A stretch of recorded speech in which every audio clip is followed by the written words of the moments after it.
Hello दोस्त, review study centre में आपका स्वागत है। आज हम इस वीडियो में क्लास में आज पढ़ेंगे 10th क्लास का ज्योग्राफी यानी भूगोल, जो फर्स्ट चैप्टर है जिसका नाम है संसाधन एवं विकास। सबसे पहले हम जानते हैं कि आखिर संसाधन है क्या। जो मनुष्य के जीवन में जो भी जरूरत हो, जो भी आवश्यकता चीजों को पूरा करता है उसे हम संसाधन करते हैं। जो भी होगा, जैसे गाड़ी हुआ, बस हुआ, ट्रेन हुआ, लकड़ी, फर्नीचर, जो भी होता है हमारे जीवन में, दाल चावल जो भी हम खाते हैं, जो हमारे जरूरत को पूरा करता है उसे हम संसाधन कहते हैं।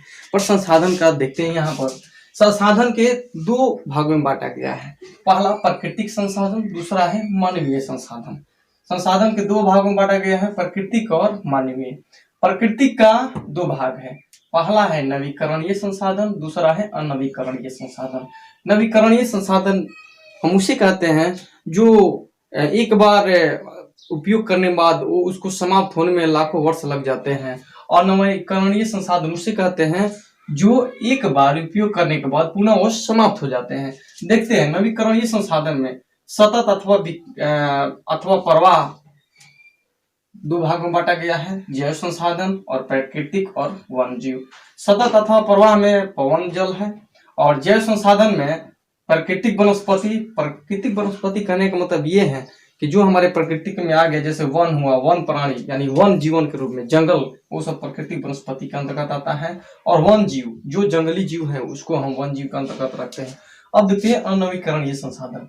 अनवीकरणीय संसाधन के दो भाग है, चक्रीय और अचक्रीय। चक्रीय देखते हैं धातु चक्रीय संसाधन है, और अचक्रीय जीवाश्म ईंधन जैसे कोयला हुआ वो अचक्रीय संसाधन है। अब देखते हैं मानवीय संसाधन। मानवीय संसाधन के दो भागों बांटा गया है, संरचना एवं संस्थाएं। यानी संस्थाएं करने का मतलब जो भी पंचायत भवन हुआ, कोई पार्लियामेंट हुआ, वो संस्थाएं है, उस संस्था के रूप में आता है। जैसे में स्कूल हुआ, यूनिवर्सिटी हुआ, वो सब मानवीय संसाधन के द्वारा होता है। मात्रा, गुणवत्ता। अब देखते हैं मानवीय संसाधन जो मनुष्य बनाता है उसे मानवीय संसाधन के अंतर्गत रखते हैं। जैसे बैलगाड़ी ये सब हुआ, वो भी मानवीय संसाधन के अंतर्गत है। जैसे झाड़ू बनाता है, बढ़ई का काम है, वो मानवीय संसाधन है। अब देखते हैं, सबसे पहले एक बात पर ध्यान देते हैं। उत्पत्ति के आधार पर संसाधन दो प्रकार के होते हैं। उत्पत्ति के आधार पर संसाधन दो प्रकार के होते हैं, पहला है जैव, दूसरा है अजैव संसाधन। जैव संसाधन वैसे संसाधन जिसमें सजीवों का लक्षण मिलता है। वैसे संसाधन जिसमें सजीवों का लक्षण मिलता है उसे हम जैव संसाधन कहते हैं। सजीवों का लक्षण मिलने का मतलब ये है कि उसमें सजीव जाति का ही भंडार है। जैसे में मनुष्य है, वनस्पति है, प्राणी जात है, मत्स्य है, जीवन है, ये सब सजीव जाति का इसमें लक्षण मिल रहा है, और भी इत्यादि हो सकता है।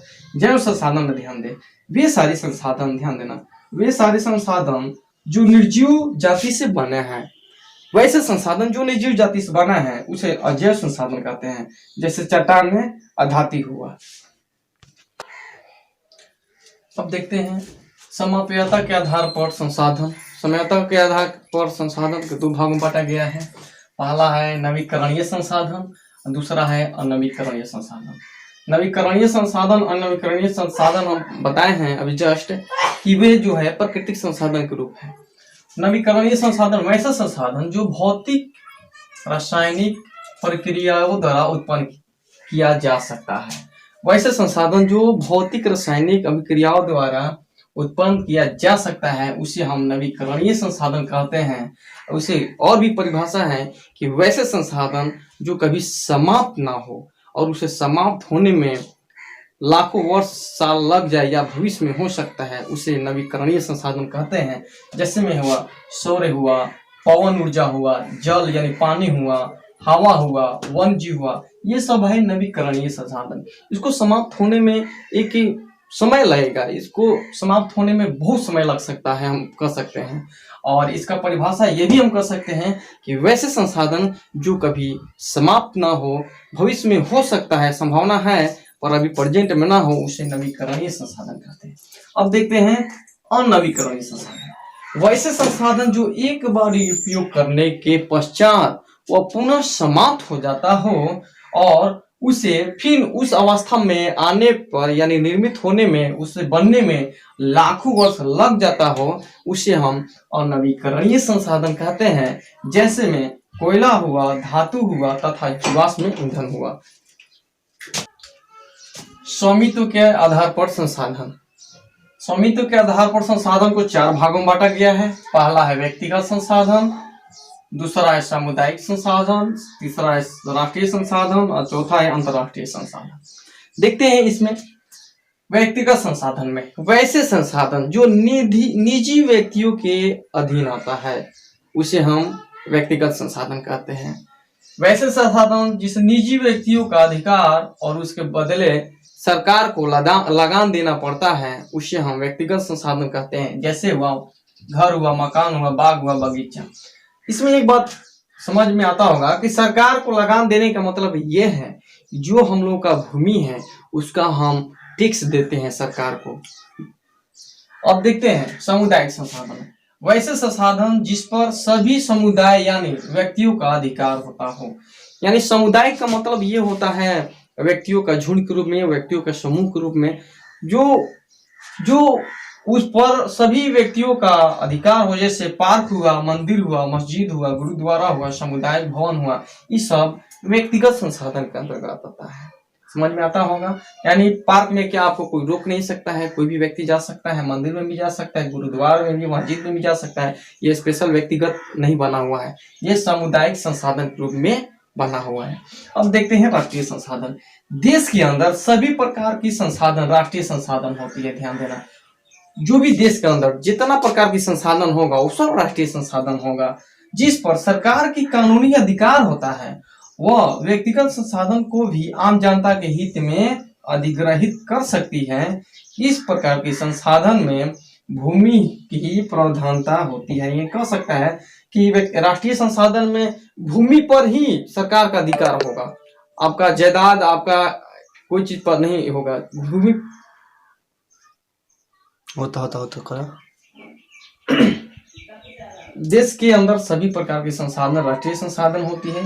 जिस पर सरकार की कानूनी अधिकार है वो व्यक्तिगत संसाधन को भी आम जनता के हित में अधिग्रहित कर सकती है। इस प्रकार की संसाधन में भूमि ही प्रावधानता होती है। प्रावधानता का मतलब भूमि पर ही, नहीं कि आपकी जायदाद हुआ, आपका धन हुआ, उस पर सरकार का कानून में हक नहीं है, पर आपकी भूमि पर हो सकता है। और राजनीतिक सीमाओं से 22.2 किलोमीटर लगभग 12 समुद्री मील के महासागरीय क्षेत्र वो राष्ट्रीय संसाधन पाया जाता है। यानी लगभग 22 किलोमीटर की दूरी जो है समुद्री तट से 22 किलोमीटर की दूरी जो होगा समुद्री राष्ट्रीय संसाधन के अंतर्गत आएगा। अब 22 से ऊपर आप जाएंगे, जैसे 200 से ऊपर जाएगा वो अंतर्राष्ट्रीय में आता है। देखते हैं अंतर्राष्ट्रीय संसाधन। किसी भी देश की तट रेखा से 200 समुद्री मील, किसी भी देश की तट रेखा से 200 समुद्री मील की दूरी का अधिकार नहीं होता है। इस पर अधिकार राष्ट्र संघ का होता है, इसका मालिक अंतर्राष्ट्रीय संघ होता है, इसलिए अंतर्राष्ट्रीय संसाधन कहते हैं। कहने का मतलब है किसी भी देश की तट रेखा से 200 समुद्री मील दूरी पर अधिकार नहीं होता।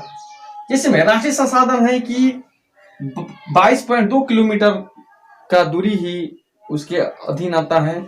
और अंतर्राष्ट्रीय में क्या होगा, 200 से जब दूरी 200 समुद्री मील से जब दूरी अब आगे जाइएगा तो क्या होगा, वो आपका अधीन नहीं होगा, वो आपका क्षेत्र नहीं होगा, किसी राष्ट्र का क्षेत्र नहीं होगा, वो अंतर्राष्ट्रीय संसाधन का क्षेत्र होगा। आप इस वीडियो को शुरू से अंत तक देखें, इसको प्यूज करें, स्टॉप करके आप बार बार देखकर आप इसका नोट्स बनाएं। लॉकडाउन का पालन कीजिए। पूरा विश्वास है कि आप इस वीडियो को शुरू से अंत तक देखते होंगे, कमेंट कर रहे हैं, मुझे खुशी है। और इसको सब्सक्राइब और शेयर करें। धन्यवाद।